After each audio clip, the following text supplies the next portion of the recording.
আসসালামু আলাইকুম প্রিয় বন্ধুরা। ইউরোপে সর্বোচ্চ হাই স্যালারিতে জব করা যায় আজকে আমি এমন 3টি কাজের কথা বলবো। যদি এই 3টি কাজের মধ্যে একটি কাজও আপনারা শিখে আসতে পারেন তাহলে আপনাদের ডিমান্ড ইউরোপে অনেক বেশি থাকবে। যদিও এই কাজগুলো আমরা বাংলাদেশে অনেক নিম্নমানের হিসেবে আমরা ধরে থাকি, কিন্তু ইউরোপের মধ্যে এই কাজগুলোর ডিমান্ড অনেক বেশি হয়ে থাকে। আপনাদের আত্মীয় স্বজন ফ্রেন্ড সার্কেল যারা আছে ইউরোপে তাদের কাছ থেকে আপনারা জিজ্ঞেস করতে পারেন যে এই কাজগুলোর ডিমান্ড কেমন এবং যারা এই কাজগুলো করে থাকে তাদের স্যালারি ন্যূনতম কত হয়ে থাকে, আপনারা যাচাই করতে পারেন। আমি এই 3টি কাজের মধ্যে এই কাজগুলো কি কি আপনাদের সাথে শেয়ার করি।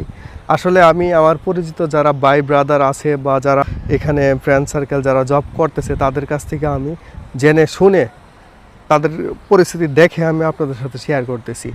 আপনারা যারা যারা ইউরোপে আসুন না কেন এই 3টি কাজ অবশ্যই শেখার চেষ্টা করবেন। 3টির মধ্যে যে কোনো একটি শেখার চেষ্টা করবেন। তবে প্রথমে বলি কোন 3টি কাজ। 1 নম্বরে আমি যে কাজটা শিখে আসার কথা বলবো সেটি হলো রেস্টুরেন্টে শেফ হওয়া। আপনি যদি বাংলাদেশের ভালো কোনো একটি রেস্টুরেন্ট থেকে অথবা প্রশিক্ষণ কেন্দ্র থেকে একটি রেস্টুরেন্টের শেফের প্রশিক্ষণ নিয়ে আসতে পারেন তাহলে আপনার ডিমান্ড কিন্তু অনেক বেশি থাকবে ইউরোপে। একজন শেফ ইউরোপে সর্বনিম্ন 1500 থেকে 3000 ইউরো পর্যন্ত ইনকাম করতে পারে।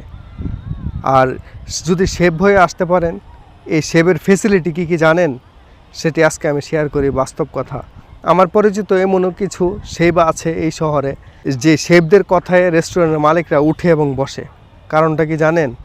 একজন শেফের হাতের জাদুর উপর নির্ভর করে তার রেস্টুরেন্টের চাহিদা, রেস্টুরেন্টের খাবারের টেস্ট, রেস্টুরেন্টের গ্রাহকের সংখ্যা। সেই জন্য আপনি একজন স্কিল ওয়ার্কার, আপনাকে রেস্টুরেন্টের মালিক হোক যেই হোক আপনাকে রেসপেক্ট দিয়ে কথা বলবে। সেই জন্য অনেক সম্মান পাওয়া যায়, সেই হলো ফ্যাসিলিটিটি। আর তাছাড়া এটার স্যালারি অনেক বেশি হয়। দ্বিতীয়ত 2 নম্বরে আমি যেই কাজটি শেখার কথা বলবো সেটি হলো ওয়েল্ডিংয়ের কাজ। ওয়েল্ডার হিসেবে কিন্তু আমরা বাংলাদেশে আমরা ঘৃণা করে থাকি এই পেশাটাকে, কিন্তু ইউরোপে এই পেশাটার মূল্য অনেক অনেক বেশি। কারণটা কি জানেন? আমি বলি। একজন ওয়েল্ডার ন্যূনতম 1800 থেকে 2500 ইউরো পর্যন্ত ইনকাম করে থাকে। কিন্তু আর একজন ওয়েল্ডারের ফ্যাসিলিটি কী কী জানেন? একজন ওয়েল্ডার চাইলে সে পর্তুগালে আসার পর সে পর্তুগালের বিভিন্ন কোম্পানির মাধ্যমে আয়ারল্যান্ড, নেদারল্যান্ড বিভিন্ন দেশে গিয়ে কাজ করতে পারবে। আর যদি ওই সমস্ত কান্ট্রিতে গিয়ে যদি সে কাজ করে তাহলে কিন্তু তার স্যালারি মিনিমাম ন্যূনতম 3000 ইউরো থেকে 5000 ইউরো পর্যন্ত হয়ে থাকতে পারে। আপনাদের পরিচিত যারা আছে ওয়েল্ডিংয়ের কাজ করে ইউরোপের মধ্যে, তাদেরকে আপনারা জিজ্ঞাসা করতে পারেন তারা ঘন্টায় কত ইউরো করে ইনকাম করে। তারা মিনিমাম ঘন্টায় 20 ইউরো, 15 ইউরো এরকমভাবে ইনকাম করে থাকে তারা। তাহলে মাস শেষে তারা কত ইনকাম করে তাদের কাছ থেকে আপনারা সত্যটা জেনে নিয়েন, খোঁজখবর নিয়ে। 3 নম্বরে আমি যেই কাজটি শেখার কথা বলবো সেটি হলো কনস্ট্রাকশনের কাজ। এই কাজটা কিন্তু আমরা বাংলাদেশের রাজমিস্ত্রি হিসেবে আমরা বলে থাকি, কিন্তু ইউরোপে কনস্ট্রাকশন কাজের অনেক চাহিদা।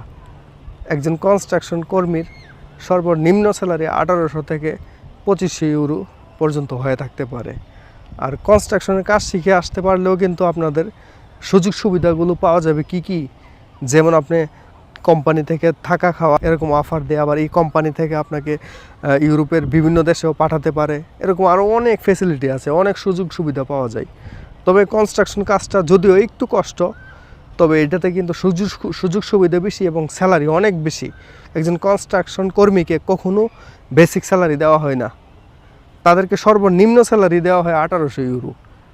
আর যদি আপনি কনস্ট্রাকশন কাজের মধ্যে যেমন কন্ট্রাক্টর লেভেল বা একটু হাই লেভেলে আপনি কাজ বাংলাদেশে করে আসছেন, এই দেশে যদি আপনি তাদেরকে বোঝাতে পারেন যে আপনি সাধারণ কোনো কনস্ট্রাকশনের ওয়ার্কার না, আপনি একজন হাই লেভেলের লোক বা আপনি একজন কন্ট্রাক্টর লেভেলের ব্যক্তি, যদি আপনি তাদেরকে এই বিষয়টা যদি বোঝাতে পারেন তাহলে কিন্তু আপনার স্যালারি মিনিমাম 3000 ইউরো তারা ধরবে। এই মূল্যবান যে কোনো 3টা কাজের মধ্যে একটি কাজ শিখে আসার চেষ্টা করবেন। তবে এরকম আরও ইনফরমেটিভ ভিডিও আপনাদের সামনে নিয়ে আসবো। ভালো থাকবেন, সাপোর্ট দিবেন। আসসালামু আলাইকুম।